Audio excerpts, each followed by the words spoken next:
कौन कितने वक्त तक जिएगा, अल्लाह ताला ने ये तय कर दिया है। मुसलमानों का ईमान भी यही है, कुरान और हदीस भी यही कहते हैं, बशर्ते कि हम उन्हें पढ़ें।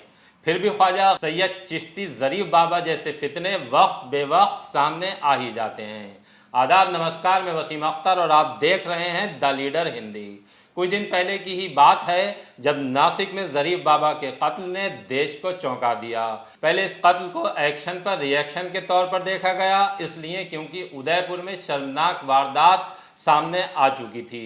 भाजपा की पूर्व प्रवक्ता नुपुर शर्मा को लेकर माहौल गरमाया ही हुआ था, लिहाजा बेसिर पैर की चर्चाएं हवा पकड़ गईं। लेकिन बाद में चीज़ें साफ होती चली गईं। ज़रीफ बाबा की रहस्यमयी दुनिया सामने आती जा रही है। पहले ज़रीफ बाबा की ज़िंदगी के पन्ने पलटते हैं। अफगानिस्तान में जब तालिबान सत्ता के लिए संघर्ष कर रहा था, हर रोज सरकार के साथ तालिबानियों का टकराव एक आम बात थी। खून खराबा हो रहा था।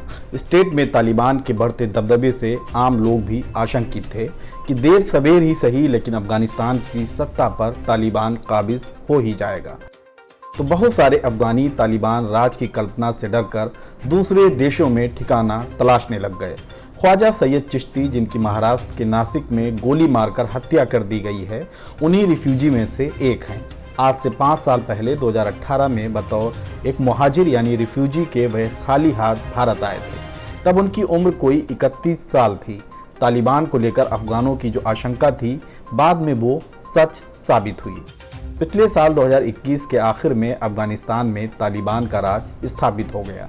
इसके बाद अफगानिस्तान से एक भगदड़ मची और हज़ारों लोग देश छोड़कर दूसरे मुल्कों में बतौर शरणार्थी पनाह लेने को मजबूर हो गए। वैसे तो एक रिफ्यूजी की ज़िंदगी कदम दर कदम संघर्ष और चुनौतियों से भरी होती है, एक ऐसी पथरीली राह जिसमें तमाम तरह की आशंकाओं के नुकीले पत्थर बिखरे होते हैं। लेकिन ख्वाजा सैयद चिश्ती ने इस पथरीली राह को अपने लिए फूलों की डगर बना लिया। महाराष्ट्र में उनके मुरीदों की फहरिस्त लंबी होती चली गई। नासिक में वह सैयद बाबा के नाम से मशहूर हुए। ट्विटर पर उनकी पहचान ज़रीफ बाबा ख्वाजा सैयद चिश्ती की है। अपने बायो में उन्होंने पीस एम्बेसडर यानी शांति का दूत, अमन का अलमबरदार दर्ज कर रखा है। बायो में ही उनकी दूसरी पहचान एक ऐसे सूफी संत की है जिसमें उन्होंने खुद को भारत, ब्रिटेन और संयुक्त राज्य अमेरिका में चिश्तिया सिलसिले का लीडर बताया है। सैयद बाबा का कत्ल 5 जुलाई को हुआ। घटनाक्रम नासिक के एबला कस्बे का है। सैयद बाबा MIDC इलाके की एक फील्ड में थे, तभी 4 हमलावरों ने उनके सिर में गोली मारकर हत्या कर दी। पुलिस जांच में बताया गया है कि हत्याकांड को अंजाम देने के बाद हत्यारे सैयद बाबा की SUV गाड़ी लेकर फरार हो गए थे। हालांकि बाद में पुलिस ने उनकी गाड़ी रिकवर कर ली।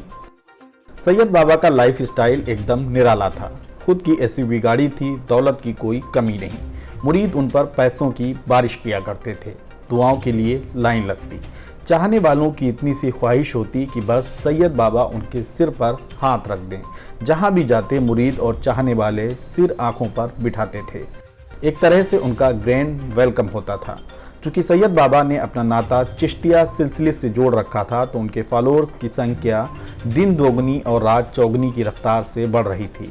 भारत में सबसे मशहूर दरगाह ख्वाजा गरीब नवाज है, जिन्हें हिंद के वलियों का बादशाह कहा जाता है। सैयद बाबा उन्हीं से अपना रिश्ता बनाए हुए थे। मोहब्बतें न्यूछावर होने के लिए बस इतना काफ़ी था। कभी फूल बरसाए जाते तो कभी उन्हें बिठाकर फूलों से लाद दिया जाता था। इस तरह से उनके फ़ोटो वीडियोस सोशल मीडिया की सुर्खियों में रहते थे। सैयद बाबा खुद को जिंदा वली बताते थे, करामातों का दावा करते, भविष्यवाणी मतलब किसके मुकद्दर में क्या लिखा है उसके बारे में बताया करते थे। चूँकि अफ़गानी होने के नाते उनकी कद काठी काफ़ी अच्छी थी। सूफियाना लिबास पर चिश्तिया रंग उनकी पर्सनैलिटी पर काफ़ी फपता था। धार्मिक तौर पर वह कितने जानकार थे, इस बारे में तो हमें कोई ज़्यादा जानकारी नहीं मिली है। लेकिन दिलचस्प बात यह है कि जब भारत की तमाम बड़ी दरगाह और खानकाहें भी सोशल मीडिया पर उतनी एक्टिव नहीं हैं, तब सैयद बाबा टेक्नोलॉजी के काफ़ी करीब थे। ज़रीफ बाबा नाम से उनका ट्विटर हैंडल है, जिस पर करीब 2200 लोग उन्हें फॉलो कर रहे हैं। यूट्यूब पर उनके 2,31,000 सब्सक्राइबर्स हैं, जहां उनकी हर गतिविधि की पल पल की वीडियोस, फोटो अपलोड हुआ करते थे। उनके संदेश जारी किए जाते। इस काम में बाकायदा एक प्रोफेशनल टीम का सहयोग झलकता है। धार्मिक क्षेत्र में जिस तरह से उनका दायरा और कद बढ़ा तो माना गया कि उनके पास काफ़ी दौलत जमा हो चुकी थी। यही दौलत उनके कत्ल का कारण मानी जा रही है। नासिक के पुलिस अधीक्षक सचिन पाटिल ने अपने एक बयान में कहा है कि एक आरोपी पकड़ा जा चुका है और हर पहलू पर मामले की जांच की जा रही है। मीडिया रिपोर्ट्स के मुताबिक सैयद बाबा ने नासिक के एबला इलाके में करीब 15 एकड़ ज़मीन खरीदी थी, जो अपने करीबियों के नाम दर्ज कराई। चूँकि सैयद बाबा रिफ्यूजी हैं तो उन्हें भारत में ज़मीन खरीदने का अधिकार नहीं है, इसलिए उन्होंने जो भी संपत्ति बनाई वो अपने नज़दीकी लोगों के नाम कराते गए और इस कत्ल में उन्हीं करीबियों को शक के घेरे में रखकर देखा जा रहा है। ये ज़रीफ बाबा इस्लाम के खिलाफ जाकर 150 साल तक जीने का वजीफा, जिसे फार्मूला भी कह सकते हैं, अपने अनुयायियों को बताते थे, तब जबकि किसी भी इंसान को एक कदम के बाद दूसरे कदम का पता नहीं होता। बहुत से लोग अक्सर ये कहते सुने जाते हैं, अभी तो वो मुझसे मिलकर गए थे, गुजर गए, अल्लाह मग़फ़िरत फरमाए। हैरत है कि इसके बावजूद लोग वायरल वीडियो में बाबा के चक्कर में 150 साल जीने की आस लगाकर उन पर फूलों की बारिश करते दिखाई दे रहे हैं। आखिर में बस यही कह सकते हैं कि बेवकूफ़ नहीं हो तो ज़्यादा समझदार लोग भूखे मर जाएं।